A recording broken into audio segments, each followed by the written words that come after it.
বললাম কার কর্মী? বললো বঙ্গবন্ধুর কর্মী।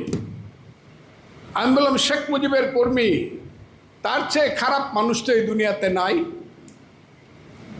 শেখ মুজিব বাঙালির সবচেয়ে খারাপ, কারণ শেখ মুজিবই এই দেশে 6 দফা দিয়ে শিখিয়েছিল তুমি কে আমি কে, বাঙালি বাঙালি। শেখ মুজিব শিখিয়েছিল তোমার আমার ঠিকানা পদ্মা, মেঘনা, যমুনা। শেখ মুজিবই 70-এ নির্বাচন করে মেজরিটি হয়ে বলেছিল রক্ত সূর্য উঠেছে, বীর বাঙালি জেগেছে, বীর বাঙালি অস্ত্র ধরো, বাংলাদেশ স্বাধীন করো। টিক্কার মুখে হিয়ার মুখে লাথি মারো, বাংলাদেশ স্বাধীন করো। সবচেয়ে খারাপ মানুষ। তা না হলে আমাদের বোনদের বিয়া হইতো পাকিস্তানিদের সাথে, কত সুন্দর সুন্দর বাগনা বাগনি হইতো। কথাটা আমি বলছিলাম, আপনাদের মনে আছে? সেই রাজাকারের বাচ্চারা বাংলাদেশ স্বীকার করতে চায় না, স্বাধীনতা বিরোধীরা বাংলাদেশ স্বীকার করতে চায় না। আরে বাংলাদেশ যদি স্বীকার করতে না চাও তাহলে এটার নাম কি? পূর্ব পাকিস্তান। পূর্ব পাকিস্তান যদি হয়, এই দেশের সমস্ত কল কারখানা, মিল, 22 পরিবার আদমজি, ইস্পাহানি, দাউদ, বাউনি, সাইকেলের ছিল।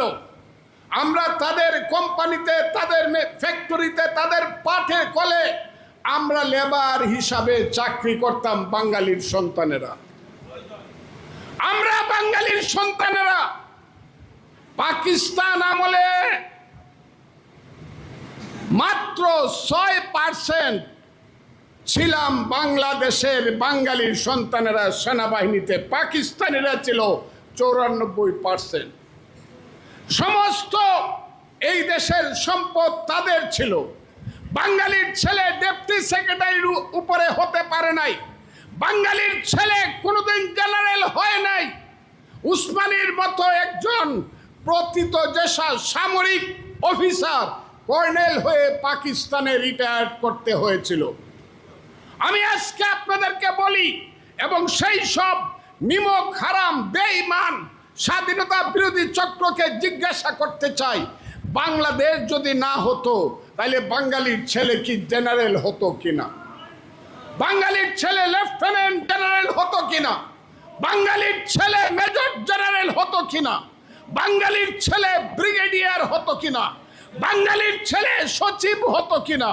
বাঙালির ছেলে অতিরিক্ত সচিব হতো কিনা? বাঙালির ছেলে চিফ জাস্টিস হতো কি না?